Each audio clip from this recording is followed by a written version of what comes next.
Esse vídeo é bem interessante, tá? Esse vídeo é bem interessante. Esse vídeo tem várias camadas ali, tá?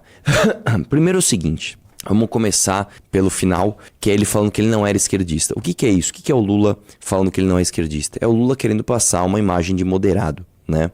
É o Lula querendo dizer que não, a luta dele sindical não era uma luta ideológica, era uma luta pragmática ali, né? Porque provavelmente se aprofundasse no assunto ele ia falar que não, o Brasil naquele momento precisava, né, de sindicatos para exaltar os direitos dos trabalhadores, etc, etc. Então essa parte aqui mostra só o Lula pragmático que ganhou a eleição em 2002, né? A gente tem que lembrar que o Lula, nos anos 80, ele falava que tinha que ter socialismo e parará. Depois de 2002 ele escreveu uma carta pro mercado falando, não, eu sou bonzinho, fiquem tranquilos, não vai acontecer nada disso. E quando ele ganhou, aí isso é outra coisa interessante.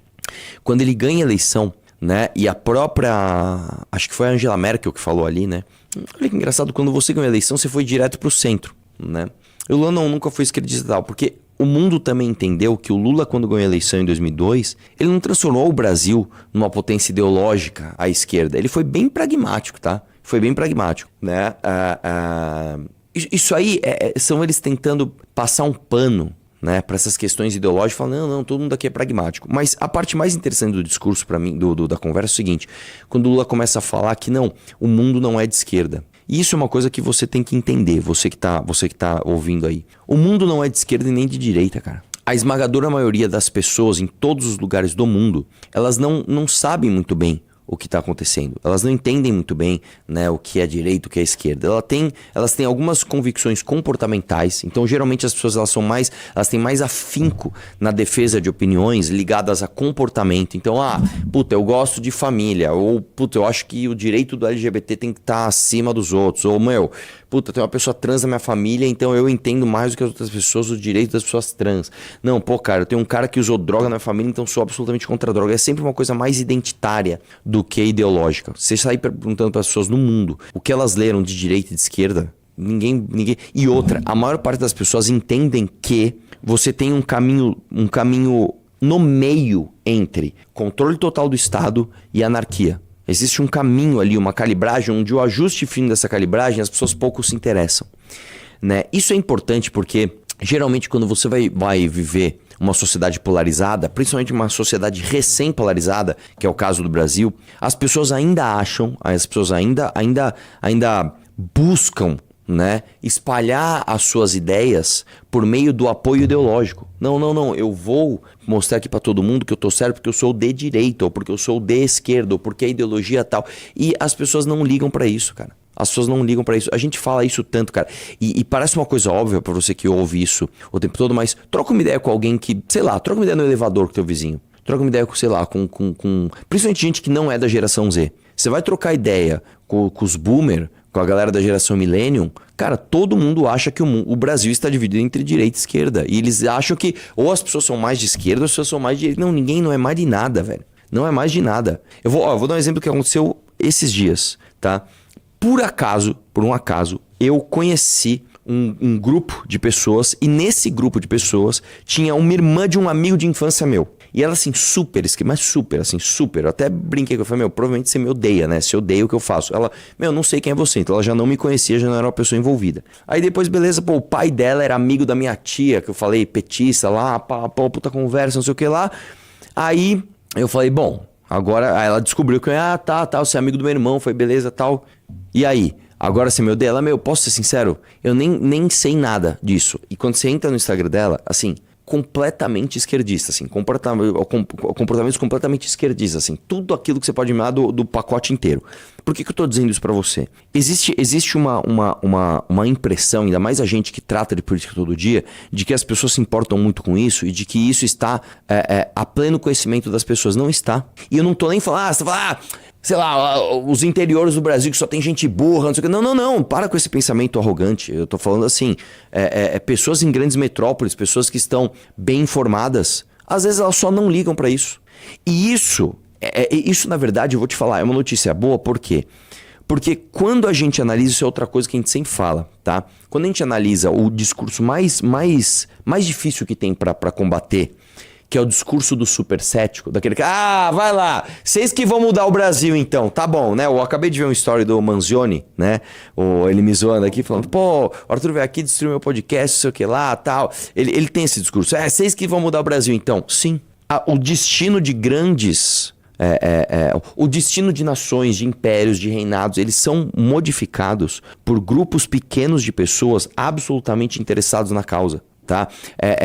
Isso também tira um pouco do mito das revoluções esquerdistas, elas virem de baixo para cima, não porque o povo... Não, o povo nada, cara. O povo nada. Se você estudar a história de todas as revoluções, todas as revoluções comunistas, todas, a russa, a cubana, a revolução comunista da Coreia, todo o Vietnã, você vai ver que não é uma demanda popular que cresce e forma um topo, é o contrário. Você tem um topo, pessoas ali muito interessadas que orientam a massa para um certo lugar, entendeu? Então, sim, cara, eu realmente acho que esse tipo de discurso do Lula, na verdade, ele mostra como é muito possível que nós aqui consigamos fazer, de fato, uma revolução no Brasil, no sentido de mudar todo esse sistema podre que a gente tem. Tá? Esse discurso do Lula me deixa otimista, de verdade, essa conversa dele. Tá? Vamos lá, dê like na live. Dê like na live. Vamos lá, vamos começar. Aliás, o que tem pra quem entrar? 3? Ó, e mais essas duas, hein? Ó. Você tá louco, meu? Você tá louco, meu? Entra aí, meu. Entra aí. Vamos lá? Próximo. Põe na tela. PL da misoginia é aprovado em comissão e deve ir a plenário no fim do mês, né? Vocês lembram que esse PL da misoginia, por que ele foi votado pelo Flávio Bolsonaro? Porque o Flávio Bolsonaro é o quê? É o quê? Senador. E aí foi para a Câmara e aí na Câmara passou na comissão e vai para o plenário. Vamos lá. O texto ainda precisa passar por análise em plenário da Câmara, né? Alguns parlamentares colocaram contraproposta, né?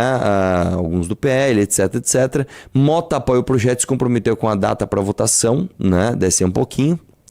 E por que tinha... A Tabata ainda negocia consenso. Ela tenta modificar os termos para que a oposição concorde com os termos. Nossa, que mal escrita essa frase, hein? Ela tenta modificar termos para que a oposição concorde com os termos. O estagiário estava com pressa, ele escreveu de qualquer jeito, né? Apesar de esse lado alegar risco para a atuação religiosa, por exemplo, a deputada disse que vai continuar tentando agregar apoios, né? Desce um pouquinho... Pena de morte, pode aumentar em caso de lucro ou ganho de audiência. Relatório critica a machosfera.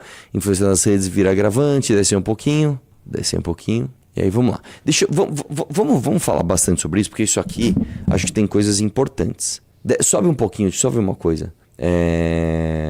Nas considerações finais, o grupo de trabalho afirma que eles difundem narrativas de hostilidade contra mulheres, promovem processos de radicalização, especialmente entre jovens, e ampliam o alcance de discursos misóginos. Isso aqui é o relatório citando a machosfera e as comunidades Red Pill, né? Influência nas redes vira agravante. O texto também estabelece que punição mais severa quando a conduta for praticada por pessoas com expressiva audiência, influência pública ou capacidade ampliada de difusão de conteúdo. Né? Sobe um pouquinho. E aí assim, ó, quer ver, ó? Sobe um pouquinho. Que é do alerta, sobe um pouquinho mais. Sobe um pouquinho mais. Mais. Não, cadê aquele lá que desce, que eles alertam para definição de misoginia? Desce um pouquinho. Desce. Aqui, ó. Parlamentares alteram a definição de misoginia. Essa aqui talvez seja a parte mais importante do texto. Vamos lá.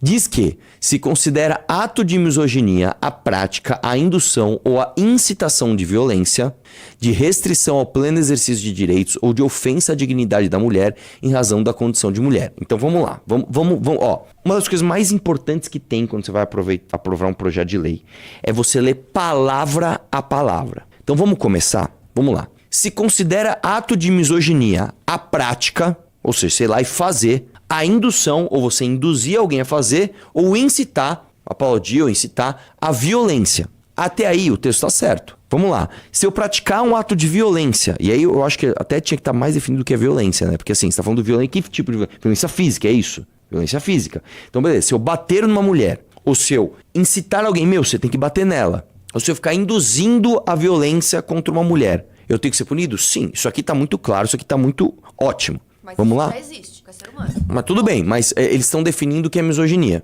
Então beleza, ó, eu quero bater numa mulher pelo fato dela ser mulher. Isso claramente é misoginia. Claramente é. Ok. Aí vamos lá. A restrição ao pleno exercício de direitos. Eu entendo o que quer dizer, mas há uma margem. Porque vamos lá. Uma mulher tem direito de votar? Tem. Se eu começar a falar assim, eu acho que ela não pode... Eu não vou deixar ela votar porque ela é mulher. Isso é misoginia? Claro que é. O problema é o seguinte, cara. Tudo hoje é direito. Tudo hoje é direito. Então vamos dar um exemplo. Vamos supor que uma mulher queira entrar numa barbearia masculina. Aconteceu isso, não sei se você viu. Uma mulher lá, ela entrou numa barbearia que era masculina e ficou exigindo. E o cara, não, cara, que é uma barbearia masculina. Ah, tal, isso aí é preconceito. E aí? Isso é restringir o plano de exercício do direito? No país que a gente tá, se a gente fosse um país sério, isso aqui seria uma expressão clara, uma expressão objetiva. Aqui não é. Eu não sei dizer. Já tem problema aí. Mas até aí, cara, dá pra relevar. Agora vem o problema. Ou de ofensa à dignidade da mulher. O que é a dignidade da mulher? O que é? Porque eu posso pegar e fazer uma coisa muito claramente, um atentado muito claro à dignidade de uma mulher. Então, por exemplo, sei lá, a mulher entra num lugar para ser atendida, eu começo, ela é mulher, quer ser atendida, credo, esse ser inferior, essa idiota, e começo a falar mal dela fisicamente. Porque ela tem, sei lá, peitos, porque ela tem vagina, porque ela... Isso tá claramente ofendendo a dignidade da mulher. Agora vamos para outro caso. Tem um vídeo que voltou a circular aqui, que é uma menina, esse vídeo deve ter uns 2 anos já. Você já viu esse vídeo, Ana? Que é uma mina, ela tá indo pro carnaval, e ela tá fantasiando, ela tá com uma roupa bem provocante. Ela tá tipo com um maiozinho, né, com a bunda pra fora ali, e ela passa em frente a um bar que tem uns bêbados. Aí tem uns caras que são muito abusador mesmo. Tipo assim, o cara chega perto dela, passa a mão na bunda dela. Você já viu esse vídeo? Ela tá filmando, ela... você passou a mão na minha bunda em vídeo? E o cara bebaço, né? Beleza, esse cara... Só que tem um outro que ele só... Como é que ele fala assim? Ela passa e fala assim, Jesus, Maria, José. Aí ela volta. O que você falou, Jesus, Maria, José, aqui? Aí vem a pergunta. O cara chegar perto da menina e passar a mão na bunda dela, é claramente um atentado à lei? Claro que sim. Agora a menina passar e o cara falar Jesus, Maria, José, isso é um atentado à dignidade da mulher?